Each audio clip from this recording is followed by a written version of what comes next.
Don't forget to like the video, share your thoughts in the comments, and subscribe to stay updated with our latest stories. The phone rang on a Tuesday afternoon, one of those gray, listless days where the sky can't decide whether to rain or just hang heavy with the thought of it. I was sitting at my kitchen table, nursing a lukewarm cup of tea and staring out at the damp garden, leaves plastered to the patio like forgotten bits of wrapping paper. The caller ID was unfamiliar, a local number I didn't recognize. Usually, I let those go to voicemail, assuming it's another robocall promising to lower my non-existent mortgage rates. But something made me pick it up. Maybe boredom, maybe a flicker of something else. "Hello," I said, my voice sounding a little rusty. There was a pause, a soft clearing of a throat on the other end. "Sarah, is that you?" The voice was male, deep, with a warm timbre that felt vaguely familiar, like a half-remembered song. "Yes, speaking," I replied, cautious. "Who is this?" Another pause, shorter this time. "Sarah, it's David Miller, Mark's uncle." My breath hitched. Mark, my ex. We hadn't spoken in. Well, it had to be close to 15 years. And his uncle? I'd met David maybe twice, briefly at awkward family gatherings during the 3 years Mark and I were together. He'd been quiet, kind-eyed, overshadowed by Mark's more boisterous family. Why on earth would he be calling me now? My mind raced through possibilities. Had something happened to Mark? Was there some family emergency? David? I managed, trying to keep the surprise out of my voice. "Wow. Hello. It's been a very long time." "It has, hasn't it?" He sounded almost hesitant. "I hope this isn't. I hope I'm not intruding." "No, not at all," I lied slightly, my heart thudding against my ribs. "Just unexpected. Is everything okay?" "Oh yes, everyone's fine, as far as I know," he said quickly. "Nothing like that. I apologize if I worried you." I could almost picture him, that slightly formal way of speaking I vaguely recalled. He was older than Mark, maybe 10 years or so, which would put him, well, into his late 50s or early 60s now, I supposed. Closer to my own age than Mark ever was. "No, it's okay," I said, genuinely relieved. "So, what can I do for you, David?" The question hung in the air. Why call after all this time? He cleared his throat again. "Well, this might sound a little strange, Sarah. I was sorting through some old boxes. My sister, Mark's mother, asked me to clear out some things from her attic, and I came across a photograph." He paused. "It was from that barbecue they had, remember? The summer before. Well, before Mark and I imploded in a rather spectacular fashion, he meant. I did remember that barbecue. A hot, sticky day, the smell of charcoal and citronella candles, forced smiles and polite conversation. David had been there, manning the grill, occasionally offering a quiet comment that got lost in the general noise. "I think I remember," I said slowly. "There was a photo," he continued, his voice softening, "of you. You were sitting under that big oak tree in their backyard, reading a book. You looked so peaceful. Content." I blinked, surprised he'd noticed, let alone remembered. I barely remembered it myself. Reading had always been my escape hatch at those events. And he went on, a touch of awkwardness returning, "Well, would you perhaps consider meeting for a coffee sometime? Just to catch up properly? As old acquaintances?" My immediate instinct was to decline politely. It felt complicated. The connection, however tenuous, was through Mark. What would people think? What would Mark think, if he even knew? But then, why should I care? Mark was ancient history. And David, there was something in his voice, a loneliness perhaps, that resonated with a quiet corner of my own heart. He wasn't asking for anything dramatic, just coffee. An hour out of my life. What harm could it do? And curiosity, that persistent human itch, was definitely playing a part. Why now? Why me? Coffee, I echoed, looking out at the gray afternoon that suddenly didn't feel quite so listless. You know, David, I think I'd like that.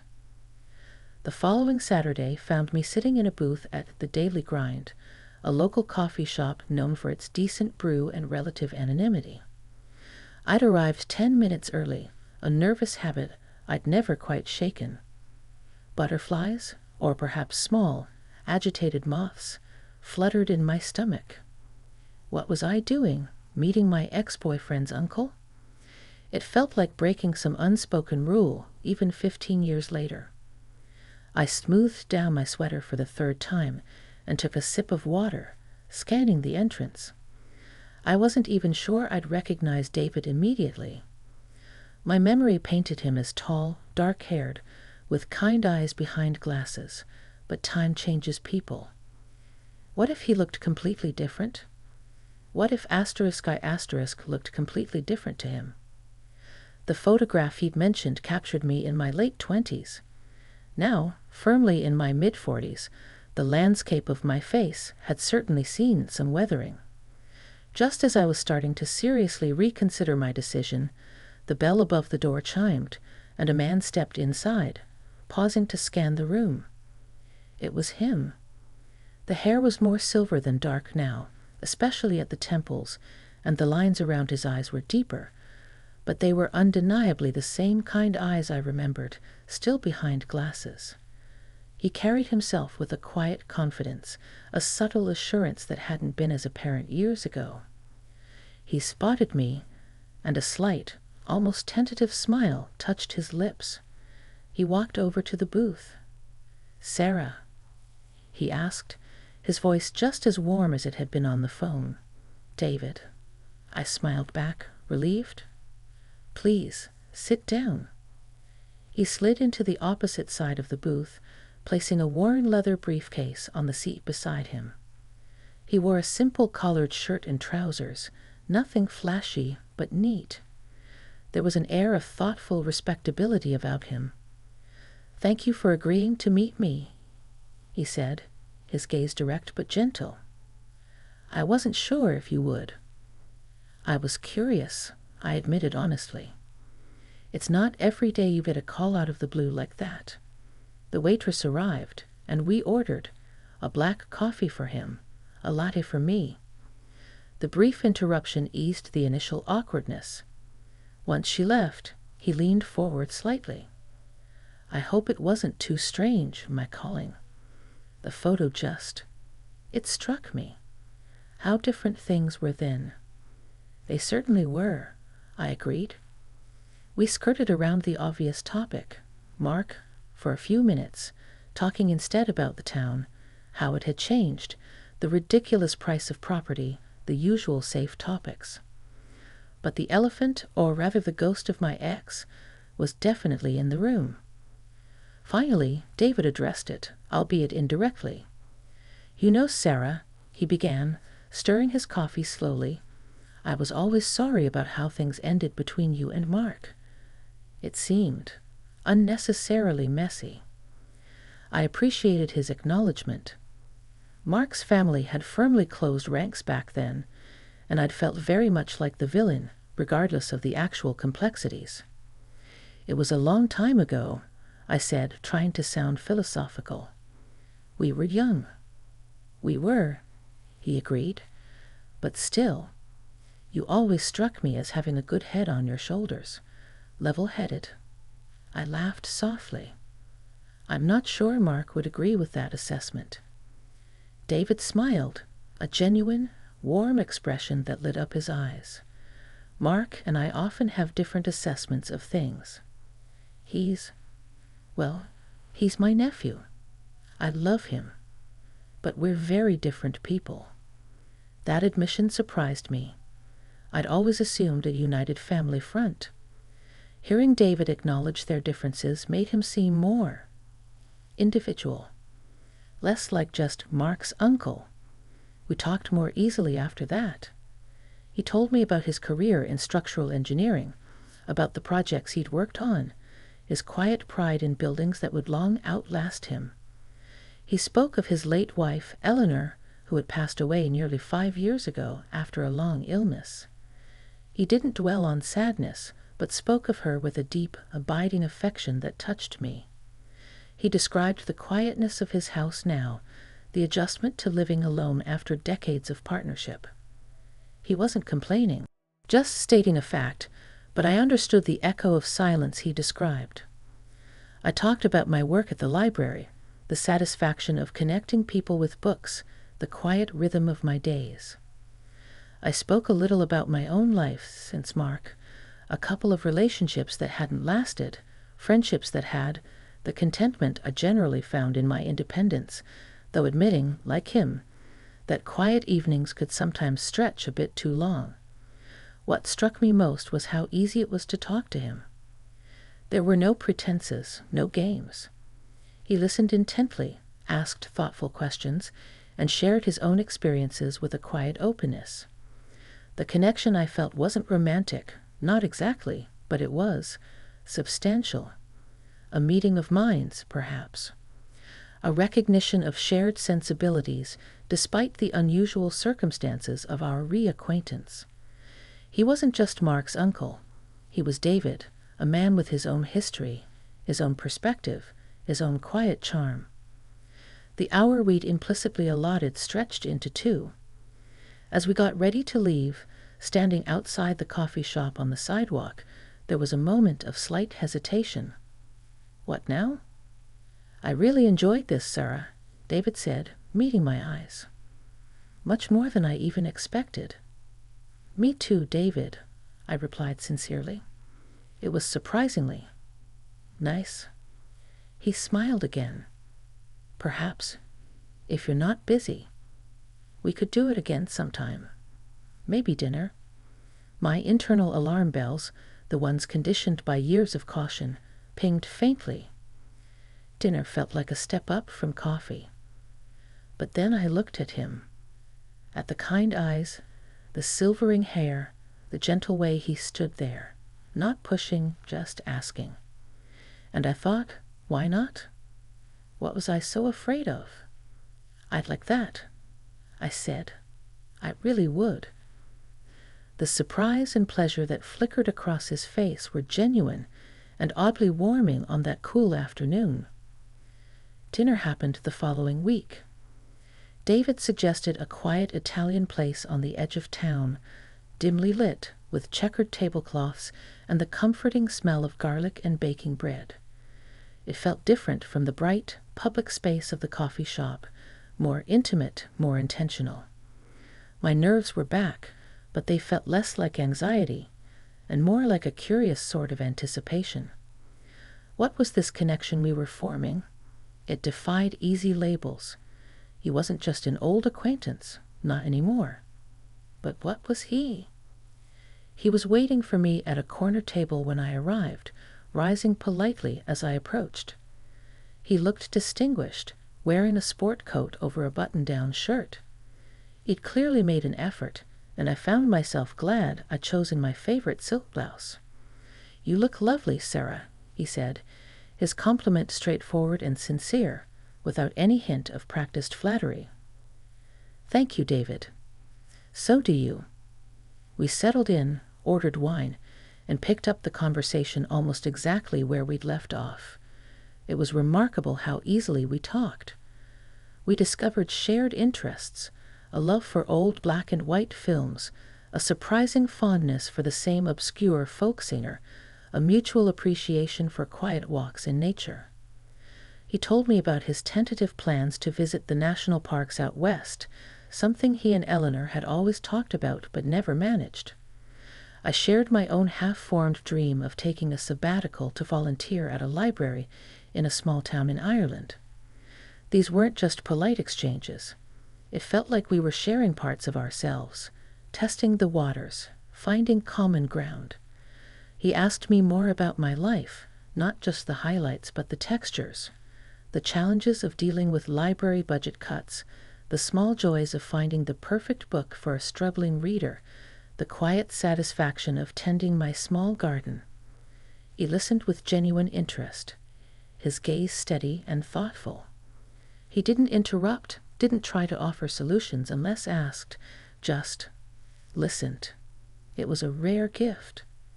I found myself opening up more than I usually did, talking about the lingering loneliness that sometimes crept in, the feeling of being slightly adrift now that my career was established, and the path ahead seemed less defined. He understood. He spoke about his own transition into retirement, the loss of daily structure, the need to find new purpose. "It's strange," he mused, swirling the red wine in his glass.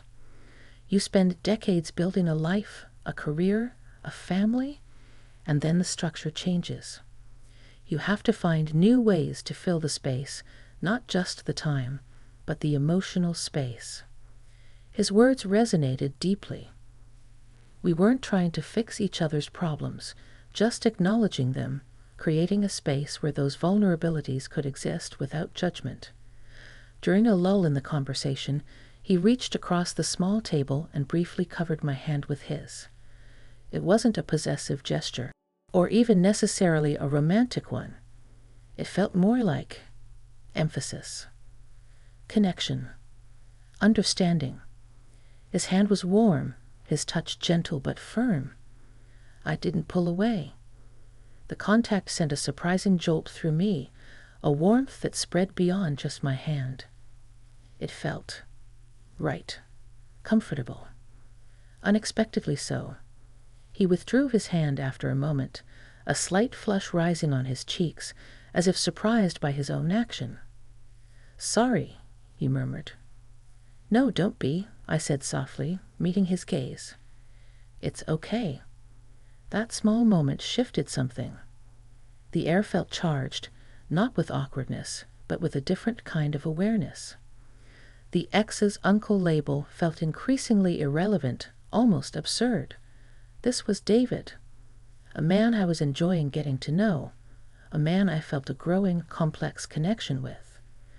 As we were finishing our meal, he hesitated, then said, "Sarah, there's something I probably should have mentioned earlier." "About Mark." My stomach tightened slightly. Here it comes, I thought. "Mark knows I contacted you," David said quietly. "He knows we met for coffee and that we're having dinner tonight." I raised an eyebrow. "Oh, and how did he take that?" David sighed softly. "Well, Mark is Mark." He was surprised, maybe a little confused. Asked why I'd want to dredge up the past. David met my eyes. I told him it wasn't about dredging anything up. I told him I came across your photo, remembered you fondly as a sensible, kind person, and was curious how you were. I told him it had absolutely nothing to do with him or your past relationship. He paused, and I told him, quite frankly, that who I choose to have coffee or dinner with is my own business. A small smile played on my lips. I could just picture Mark's reaction. But I also felt a surge of respect for David, for his honesty and his clear boundaries. "Thank you for telling me, David," I said. "And thank you for handling it that way." "It's the truth," he said simply. "My reconnecting with you has nothing to do with him. It has to do with you." And perhaps, he added, a touch self-consciously, with me realizing that life's too short not to reach out to people who made a positive impression, however long ago. His honesty was disarming. It cleared the air, removing the last lingering shadow of my past relationship from our present interaction. It allowed me to see him purely as David, and perhaps for him to see me purely as Sarah. The rest of the evening flowed easily, filled with laughter and shared stories. When he walked me to my car, the cool night air felt refreshing. There was no expectation, no pressure. "Thank you for a wonderful evening, Sarah," he said, stopping a respectful distance away. "Thank you, David. I had a really lovely time." He hesitated for just a fraction of a second. "Would it be all right if I call you again?" "Yes," I said, surprising myself with the certainty in my voice. "I'd like that very much." He smiled, that warm, genuine smile that reached his eyes. "Good night, Sarah." "Good night, David." As I drove home, the streetlights blurring past, I felt a sense of quiet wonder. This connection, born from such an unlikely circumstance, felt more real, more grounded than anything I'd experienced in a long time. It wasn't about passion or whirlwind romance. It was about understanding, respect, and the quiet joy of finding a kindred spirit in the most unexpected of places. The weeks that followed settled into a comfortable rhythm. David and I saw each other regularly, maybe once or twice a week. Sometimes it was dinner, sometimes just a walk in the park on a Sunday afternoon, or meeting for coffee. We talked on the phone too, sometimes for hours, about everything and nothing. It felt easy, natural. The initial awkwardness surrounding the Mark connection had faded almost completely, replaced by the simple reality of our growing friendship, or perhaps something more than friendship, though neither of us rushed to define it. One Saturday, he invited me over to his house for lunch. It was the first time I'd seen where he lived. It was a modest but well-kept older home on a quiet, tree-lined street, the kind of place that felt solid and established. Inside, it was neat, comfortable, filled with books, dark wood furniture, and framed photographs, landscapes, architectural drawings, and poignant pictures of him and Eleanor, younger, smiling. It didn't feel like a shrine, but like a home that held cherished memories. He'd made sandwiches and a simple salad. We ate at a small table in his sunny breakfast nook, overlooking a surprisingly beautiful backyard garden. He pointed out the different plants, telling me which ones Eleanor had planted, which ones he was trying, somewhat unsuccessfully, to keep thriving. "She had the green thumb," he admitted with a wry smile. "I mostly just try not to kill things." I laughed. "My approach is similar. Benign neglect, I call it." He showed me the photograph that had started it all. It was tucked into an old album, slightly faded. There I was, younger, my hair longer, absorbed in a paperback under that big oak tree. Seeing it felt strange, like looking at a different person. "You really did look peaceful," David said softly, standing beside me, looking at the photo over my shoulder. It was a rare moment, I confessed. Those family gatherings weren't always my favorite place to be. "Mine either, sometimes," he admitted quietly. We stood there for a moment, shoulder to shoulder, looking at the ghost of my younger self, connected by this shared, slightly uncomfortable memory. But instead of feeling awkward, it felt intimate. A shared acknowledgement of the past, viewed from the safety of the present. As I was leaving later that afternoon, standing by the front door, he reached out, not for my hand this time, but gently touched my arm. "Sarah," he said, his voice low, "I just want you to know how much I value this. Our time together. It's become very important to me." My heart did a little flip. His honesty was always so direct, so devoid of games. "It's important to me too, David," I replied, meeting his gaze. The air between us felt thick with unspoken possibilities. He leaned in slightly, and for a moment I thought he might kiss me. Part of me wanted him to. But he hesitated, then just squeezed my arm gently before stepping back. "Drive safe," he said. I understood his hesitation. This wasn't something to be rushed. The connection we were building felt precious, delicate even, despite its underlying strength. It was based on mutual respect, shared vulnerability, and a genuine enjoyment of each other's company. Pushing it too fast, trying to force it into a conventional romantic box, might break it. As I drove away, I reflected on how much I'd changed, how much this unexpected connection had already taught me. Years ago, I might have craved the drama, the passionate declaration. Now, this slow, quiet unfolding felt infinitely more meaningful. It wasn't just about finding companionship. It was about being seen, truly seen, by someone who appreciated me for who I was, not who they wanted me to be. David saw the quiet librarian, the woman who preferred books to boisterous crowds, the person who found solace in gardens and old movies. And he didn't just accept those parts of me. He seemed to genuinely like them. He wasn't trying to change me, any more than I was trying to change him. We were two people in the middle chapters of our lives, carrying our histories, our losses, and our hopes, who had found an unexpected harbor in each other. The climax wasn't a grand event, but a quiet realization that settled over me during a walk a week later.